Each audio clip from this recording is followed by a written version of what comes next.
What up, though, Detroit? So, you already know the deal.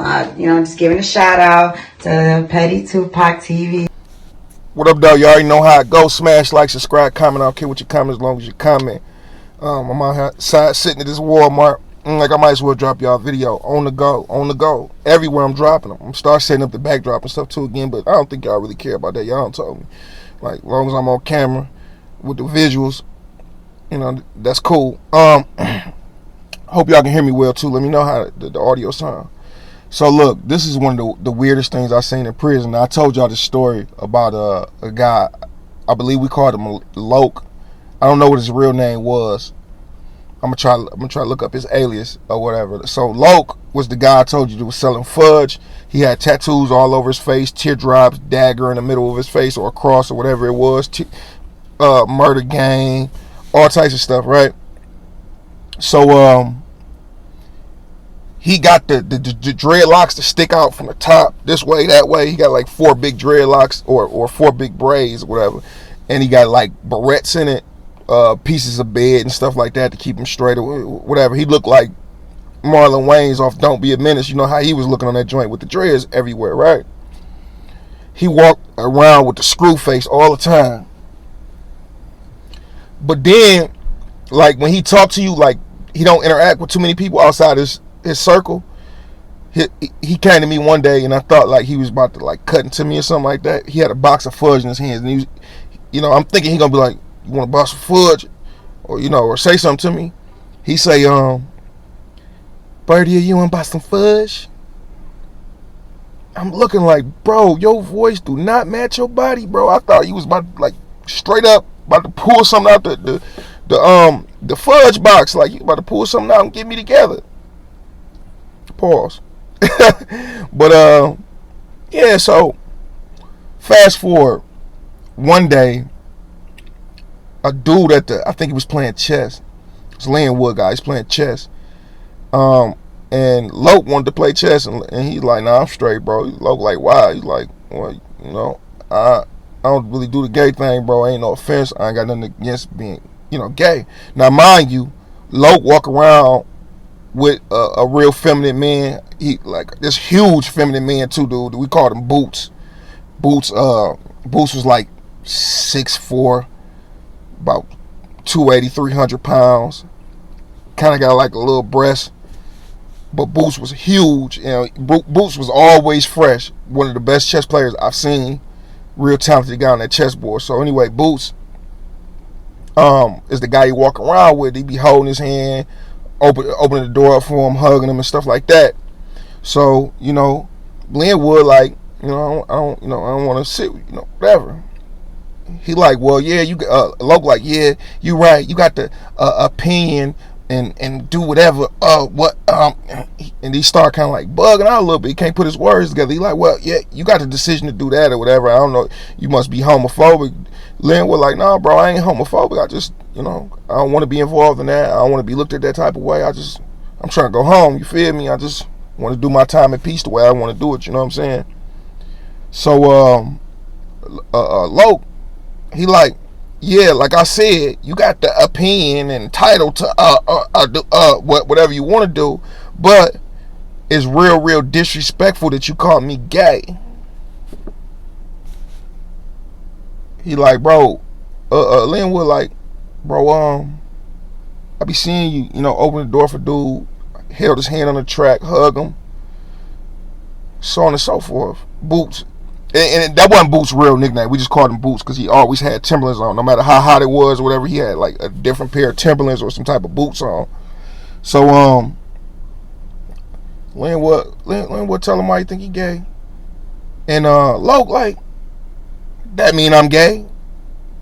Have you seen me have sex with him? Have you seen it?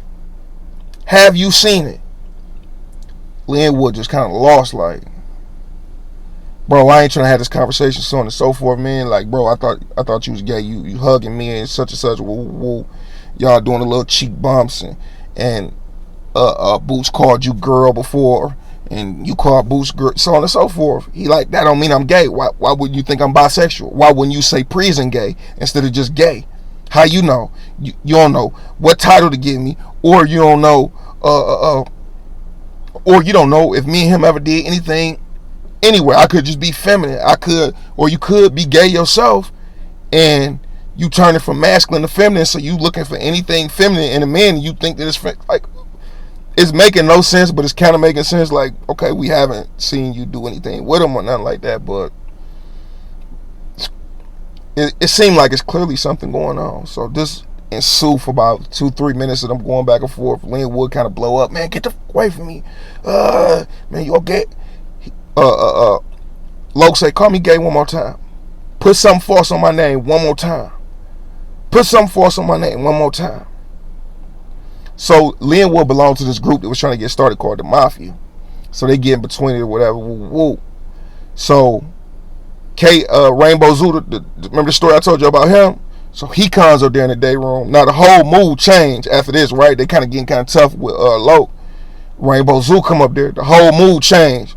Like, you see people eyes get big. Mine even do too. I'm like, dude, somebody about to get dropped. Like, he beat up Bloods on the yard and come back on the yard. You feel me? And they don't do nothing to him. Excuse me. I'm not saying all Blood. Like, it was real split up there at this particular moment. Like, this particular group that sent those guys to him, they wasn't functioning with the other Bloods. They was on some renegade, weird type of stuff or whatever. So, you know, I'm not saying they was punks or nothing like that at all. Nobody. I'm no, but so he come up there, the whole mood changed. Now, Loke got the battery in his back. Now he sees Zoo up there. Chi-Town come up there. The whole like gay boy mafia in full effect. It seemed like it's about to go down. So they try to tell him like, man, you tripping, so on and so forth. Zoo trying to calm it down. Lynn Wood and them quiet. And Loke just wouldn't let it go. Answer my question. Have you seen me have sex with him? Now he called him out his name. Now he don't want to answer the question. Oh man, you better get the on. He grabbed a bowl of some water on top of the microwave. Another dude like, bro, don't touch my motherfucking water, bro. So Loke like, oh, you gonna throw some hot water on me, bitch? You gonna throw some hot water on me? He pull a pick out his dreadlocks, run up on him, hit him in his hand. Dude fly out the day room. He jump over tables, fly out the day room. Get up out of there, right? None of these D Mafia, whatever type of mafia group they were trying to start, none of them did nothing or said nothing. That's one of the weirdest situations I've seen, because dudes say, why wouldn't you title me prison gay? I ain't just gay. If I was gay, I would be prison gay. I date nothing but girls out in the world, but you don't even know if I'm prison gay because you ain't seen me do nothing with them. But it's like, bro, y'all holding each other's hands, you grabbing them by the waist when you hug them. What y'all think? Did that really does that make sense? Because I'm trying to play devil's advocate a little bit, and I'm kind of convincing myself like, damn, maybe he was right. Do I believe in just being prison gay? Yeah, I do. Because I think prison, with certain people that's weak-minded, some people long for affection so tough, they would do crazy things to get it. So I respect the guy that ain't in there, you know, raping guards and raping boys and nothing like that, and they get him a little companion consensually. Like, that's cool, bro. Like, do you pass your time? Like Porter Hill said, I can't tell a man who doing life how to do his time, or a guy that's doing 30 years or been down 15 years or whatnot. So I believe you can come to prison, adjust with that to get your knees off, and then come back to the world and just like what you liked. I ain't saying you probably wouldn't do it out here, or you could, but who are we to say that the environment just don't make you like that? Like, in prison, I think I told the story before. I know how it can affect you and warp your mind. So I had a situation. Let me explain to you why I say people can just be prison gay. Because when I went to prison, it's certain type of women that I just didn't like, right? But then I met this woman like 3 years into my bed, almost 3 years into it, and she was like, all her teeth used to have like tobacco in it. She had a nice size mustache that was kind of thicker than mine right now, except this part, like, you see the shadow I got up there, that's the type of mustache she had. Big girl, wide booty, wasn't very good looking at all. Looked like her brother that worked there or whatever. But once I got to know her, and I'm like, damn, she mean to everybody else except me. She give me extra woo woo. She talked to me. Well, and then we eventually got to the point where like she would like bring me food, her panties. You know, just I'm just being 100. You just smell them joints. You couldn't tell me that wasn't my wife. You couldn't tell me she wasn't the most beautiful girl in the world. You couldn't tell me it. So you see how that warped my mind? Like, damn. Like I don't even like the top part of I'm censoring what I'm saying. The top part of a woman. I'm like an all bottom dude, right? Pause. Right. So I don't care. I could care less about some breasts, homie. Right? I could care less. I'm in the glutes, calves, feet, face. But I was actually up there digging a chick that just had no bottom half at all. She was just all top like a C cup. And I thought she was the baddest thing in the world. At that time, I'm like, damn, you beautiful, you nice. So I can see how it warped your mind, but overall, I think that's probably one of the weirdest situations I've seen. So and that's one of the rules I tell y'all: you don't call nobody gay in prison, even if they is gay. Don't call them gay.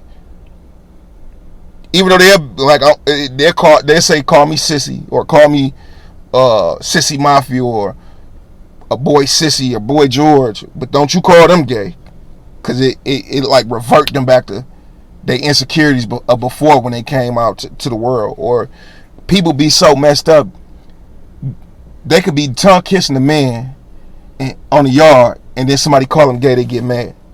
What sense does that make? Stay about that place. It's crazy, man. Peace and blessings.